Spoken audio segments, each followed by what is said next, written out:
He called in a mining engineer to look at the mine and do a little calculating. The engineer advised that the project had failed because the owners were not familiar with fault lines. Dang. That's why the more you know in life, I feel like the quicker things can go to where you want to make it in life. Like, anyway, knowledge is yeah. A lot of stuff a lot of people don't know about, and it's frustrating to even.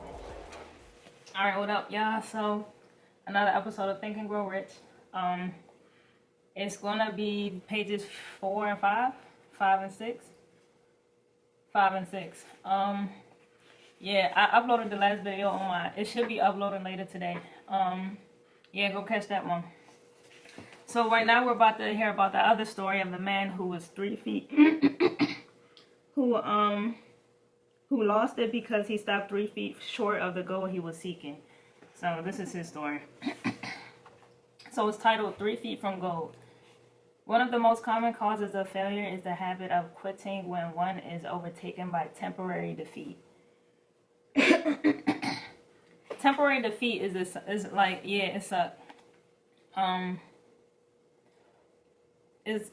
sometimes we don't really realize that it's temporary. Like, we put ourselves in a state of this how it's gonna be.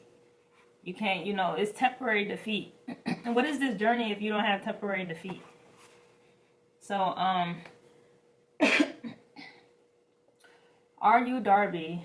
Oh no, every person is guilty of this mistake at one time or another.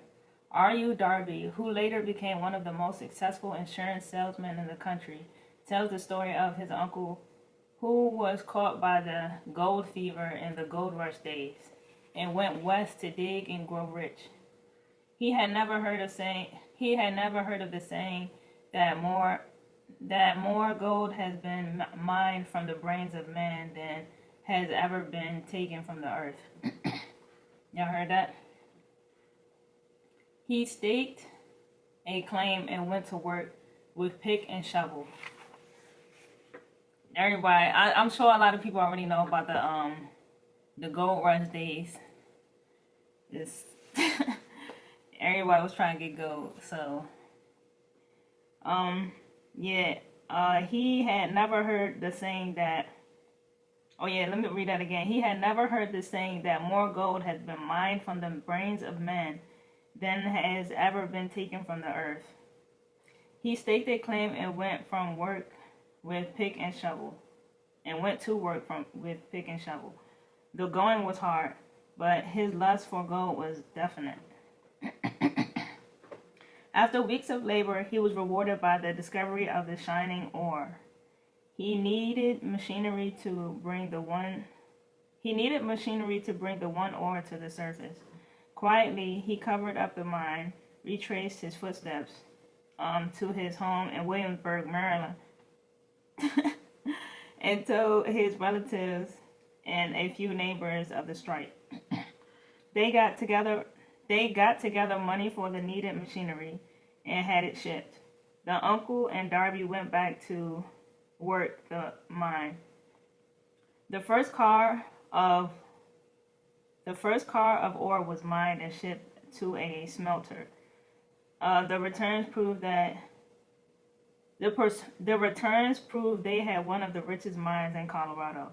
A few more cars of that ore would clear the debt. Yeah, will clear the debts. Then would come the bigger killing and profit.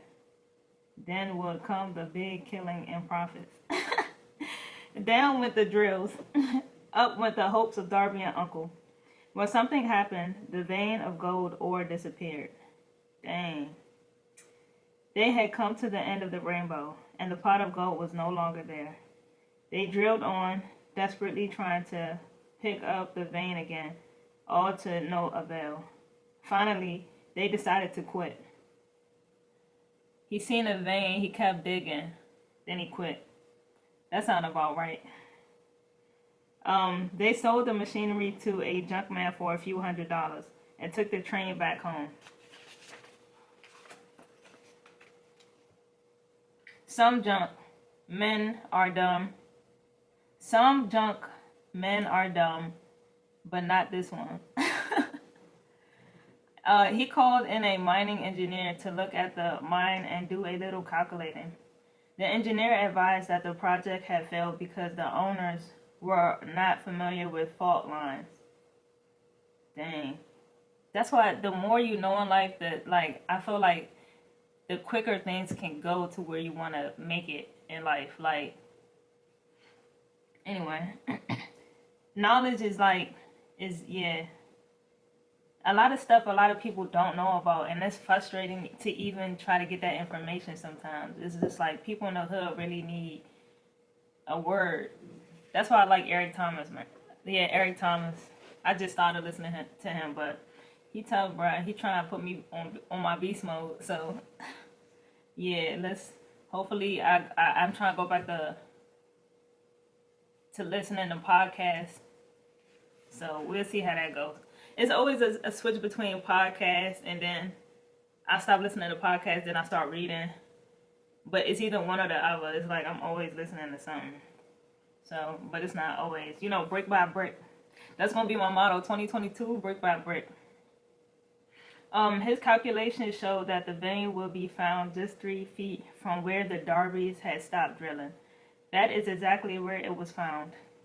The junkman took millions of dollars in ore from the mine because he knew enough to seek expert counsel before giving up. Most of the money which went into the machinery was procured through the efforts of R.U. Darby, who was then a very young man. The money came from his relatives and neighbors because of their faith in him. He paid back every dollar of it, although it was years in doing so. Long afterwards, Mr. Darby recouped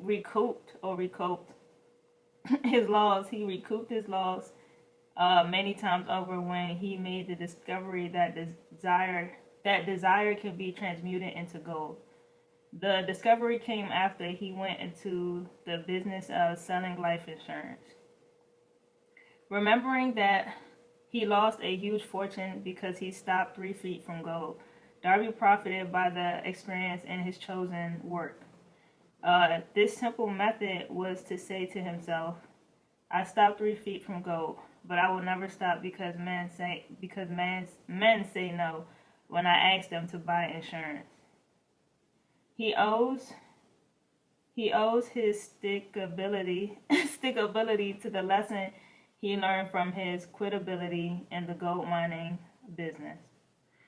Before success comes to most people, they are sure to meet with much temporary defeat.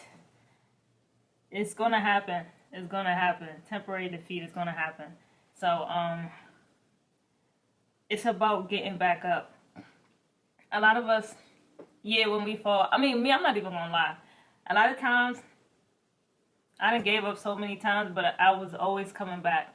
I got, like Nip always said, like, I will leave and then come back. I leave and then come back. Like, but either way, every time I would leave, I would be working on something else.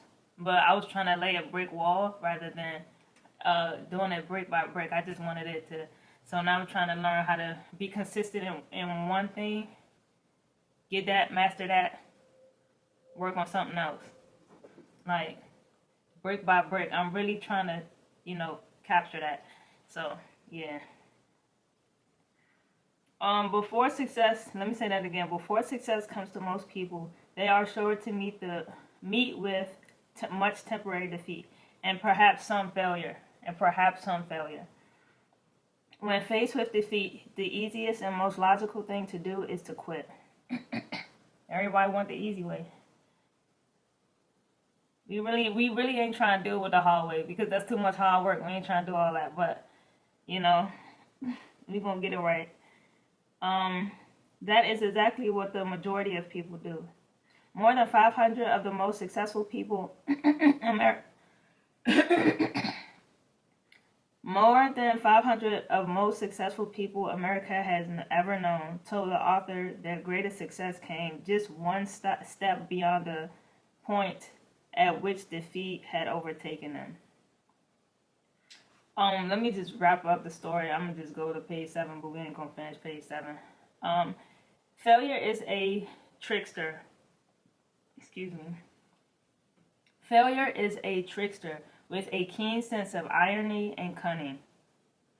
It takes great delight in tripping one up with success when success is almost within reach. Failure is a trickster with a keen sense of irony and cunning, bruh. It takes great delight in tripping one up when success is almost within reach. Just listen, think, and grow rich. Come on. Beast mode. Beast mode. This is a good book, man. If y'all have any recommendations of books for me, yeah, let me know. I really do want to start reading more. Right now, I'm trying to work on obedience. I'm going to talk about it more in my enter into my life vlog. But, yeah, go subscribe to my YouTube channel. I got to change the name on it, but I'm going to put the link in the description. Yeah, alright, y'all. So, tell me what y'all thought about the book, the reading. Like, did it help? Like, me reading, does that, does it open your mind a little more? When you don't have to read. This is like, people want to read more, but ain't really